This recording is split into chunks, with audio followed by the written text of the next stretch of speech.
Times میں خوش آمدید۔ حزب اللہ نے اسرائیل پر ایک مرتبہ پھر خطرناک حملہ کیا ہے اور ان حملوں میں سے بھی کئی راکٹ کو، کئی میزائل کو روکنے میں اسرائیل کا آئرن ڈوم ڈیفنس سسٹم ناکام رہا۔ اسرائیل کے اخبارات نے بھی رپورٹ کیا ہے کہ سائرن کی آواز نہیں سنائی دی اور آٹومیٹک ڈیٹیکٹ نہیں کر سکا اسرائیل کا آئرن ڈوم اور ڈیفنس سسٹم، اور یہ حزب اللہ کا بڑھتا ہوا حملہ ہے۔ حزب اللہ نے یہ حملہ اسرائیل کے حیفا شہر پر کیا تھا۔ حیفا شہر میں ملٹری ہیڈ کوارٹرز کو اور انٹیلیجنس ہیڈ کوارٹر کو حزب اللہ نے نشانہ بنایا، میزائل اور راکٹ سے حملہ کیا اور 63 سے زیادہ میزائل اور راکٹ کا استعمال کیا حزب اللہ نے۔ آپ الجزیرہ کی رپورٹ بھی اپنے اسکرین پر دیکھ سکتے ہیں جس میں سیدھے سیدھے حزب اللہ نے دعویٰ کیا ہے کہ حزب اللہ سے ٹارگیٹڈ اسرائیلی پوزیشنز ان تل Aviv suburbs including an intelligence base and launched rockets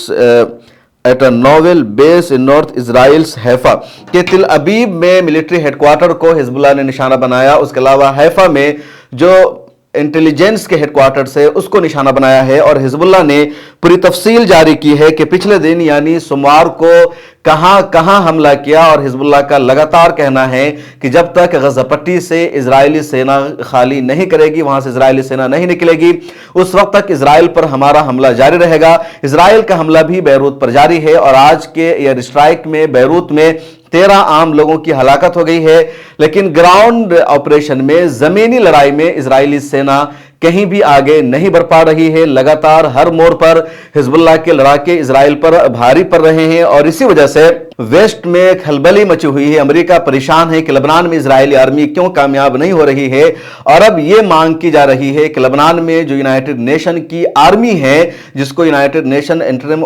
force کہا جاتا ہے، اس فورس کو وہاں سے باہر نکال دیا جائے یا اس کو پیچھے ڈھکیل دیا جائے۔ اس کے علاوہ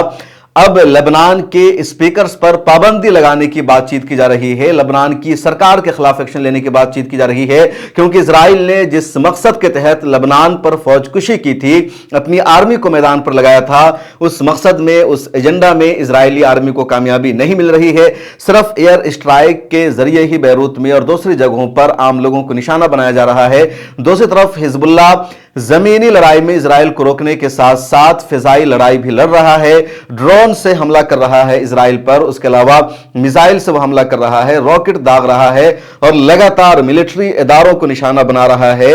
انٹیلیجنس کے ہیڈ کوارٹر کو نشانہ بنا رہا ہے۔ اور حزب اللہ کی خوبی ہے کہ حزب اللہ اس جنگ میں اسلامی اقدار کا پاس و لحاظ کر رہی ہے۔ حزب اللہ کی طرف سے ڈرون کے ذریعے، میزائل کے ذریعے، راکٹ کے ذریعے عام لوگوں کو نشانہ نہیں بنایا جا رہا ہے، عام شہریوں کے گھروں پر حملہ نہیں کیا جا رہا ہے، بلکہ حزب اللہ ملٹری کے ہیڈ کوارٹر کو ٹارگٹ کر رہا ہے، انٹیلیجنس کے ہیڈ کوارٹر کو ٹارگٹ کیا جا رہا ہے۔ جو جنگ کا اصول ہے، جو جنگ کا طریقہ ہے، اسرائیل کی طرح وہ جنوسائیڈ اور قتل عام نہیں کر رہا ہے، اور یہ حزب اللہ کا اپنا جنگ لڑنے کا طریقہ ہے، جس کو پوری دنیا ایک اچھا ہی مانے گی، کیونکہ یہی جنگ میں ہونا چاہیے۔ اسرائیل کی طرح دہشت گردی کا راستہ نہیں اپنانا چاہیے۔ حزب اللہ کی میڈیا نے سوموار کے دن کی جو تفصیلات جاری کی ہے کہ سوموار کے دن حزب اللہ نے کہاں کہاں اور کن کن پوائنٹس پر حملہ کیا، تو اس کی تفصیل میں آپ کو بتا رہا ہوں کہ حزب اللہ نے تل ابیب کے نہری علاقے پر میزائل سے حملہ کیا، جس کے بارے میں نے آپ کو بتایا، اور یہ حملہ بہت اہم تھا۔ اس کے علاوہ حزب اللہ نے نارتھ حیفا میں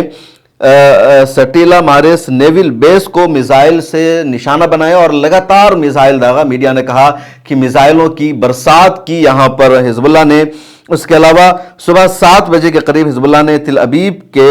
آس پاس میں 200 فوجی انٹیلیجنس یونٹ کے گلیلوت بیس پر حملہ کیا، اور یہ حملہ بھی میزائل سے کیا۔ اس کے علاوہ آج صبح 9 بجے حزب اللہ نے ایک مرکبہ ٹینک کو نشانہ بنایا جب وہ رب سلاسین اور الطیبہ کے درمیان پیش قدمی کر رہا تھا۔ اس کے علاوہ یہ اپڈیٹ بھی سامنے آئی ہے کہ حزب اللہ نے اسرائیلی آرمی کی پوری ایک یونٹ پر حملہ کیا اور لگاتار بموں کی برسات کی وہاں۔ اس کے علاوہ نارتھ اسرائیل میں بھی اسرائیل کی پوری ایک یونٹ پر، پورے ہیڈ کوارٹر پر میزائل اور راکٹ سے حزب اللہ نے حملہ کیا، اور یہ جو پوری اپڈیٹ ہے یہ آج کی ہے، یعنی 22 اکتوبر کی ہے۔ اس کے علاوہ کل کی جو اپڈیٹ سامنے آئی ہے، یعنی کل 21 اکتوبر کو بھی حزب اللہ نے لگاتار اسرائیل پر حملہ کیا اور اسرائیل کے کئی علاقوں کو ٹارگٹ کیا، نشانہ بنایا۔ تو جو 21 اکتوبر کی اپڈیٹ ہے اسرائیل کی طرف سے، وہ میں آپ کو بتا رہا ہوں، اور جو حزب اللہ کی طرف سے آئی ہے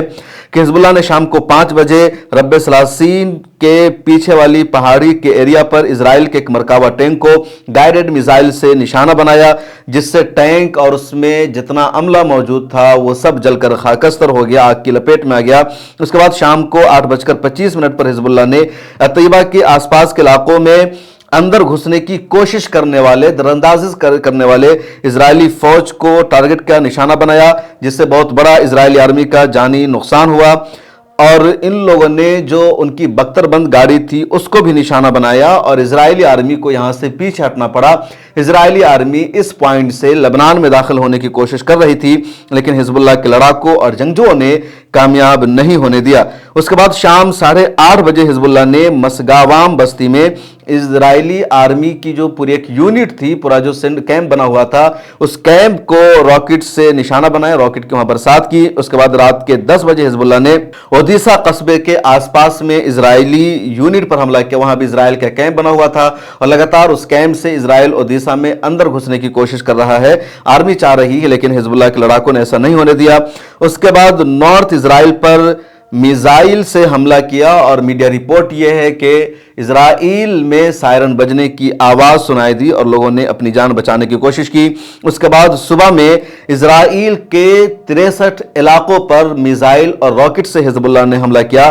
جس میں حیفا بے، اوکا اور تل ابیب کے ایسٹ کا جو ایریا ہے وہ شامل ہیں، اور پورے اسرائیل میں سائرن بجنے کی آواز لوگوں کو سنائی دی، لوگوں نے اپنی جان بچانے کی کوشش کی۔ اس کے علاوہ اسرائیلی میڈیا کی طرف سے بھی رپورٹ سامنے آئی ہے، جس میں بتایا گیا کہ تل ابیب کے سینٹر میں ایک زوردار دھماکہ کی آواز سنی گئی، اور کہا جا رہا ہے کہ اس میں بھی بہت بڑا مالی نقصان ہوا ہے۔ اس کے علاوہ اسرائیلی میڈیا نے یہ رپورٹ بھی شائع کی ہے کہ قیصریہ کے نارتھ میں ایک بھاری میزائل گرا ہے، میزائل گرنے کی اطلاع ہے، اور اس سے کئی لوگ زخمی ہوئے ہیں، کئی عمارتوں کو بھی نقصان پہنچا ہے۔ اس کے علاوہ اطلاع بھی سامنے آئی ہے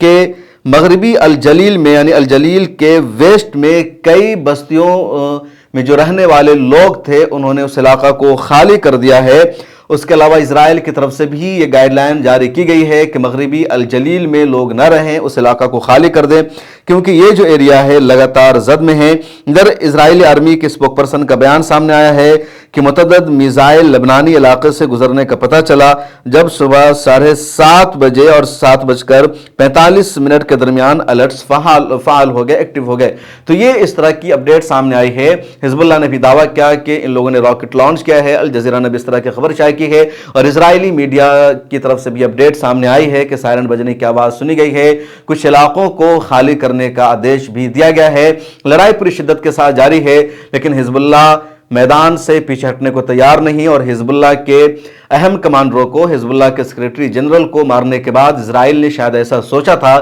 کہ حزب اللہ کی طاقت ختم ہو جائے گی، حزب اللہ کی حیثیت ایک ایسی آرمی کی ہوگی، ایک ایسے گروپ کی ہوگی جس کا کوئی لیڈر نہیں ہے، اور یہ لوگ ڈر کر پیچھے ہٹ جائیں گے، لیکن ایسا نہیں ہو رہا ہے، بلکہ یہ لوگ اور پوری قوت کے ساتھ مزاحمت کر رہے ہیں، مقابلہ کر رہے ہیں، اور ویسٹ کے جو جنگی ماہرین ہیں وہ بھی مان رہے ہیں کہ حزب اللہ کے مقابلے میں اسرائیل کو لڑائی نہیں مل سکتی ہے۔ جب حماس کے مقابلے میں خود اسرائیل کو اپنے ایجنڈا اور ہدف میں کامیابی نہیں مل سکی، تو حزب اللہ کے مقابلے میں تو جیت حاصل کرنا اور مشکل ہے، کیونکہ حزب اللہ کے ہاتھوں پچھلے 20-30 سالوں میں 2 مرتبہ اسرائیل کی بدترین ہار ہو چکی ہے۔ اس ویڈیو میں اتنا ہی، مجھے دیجیے اجازت، اور سوشل میڈیا کے سبھی پلیٹ فارم پر ہمیں فالو کر لیجیے۔ ملت ٹائمز کو جاری رکھنے اور مضبوط بنانے کے لیے ہماری آرتھک سہایتا کیجیے۔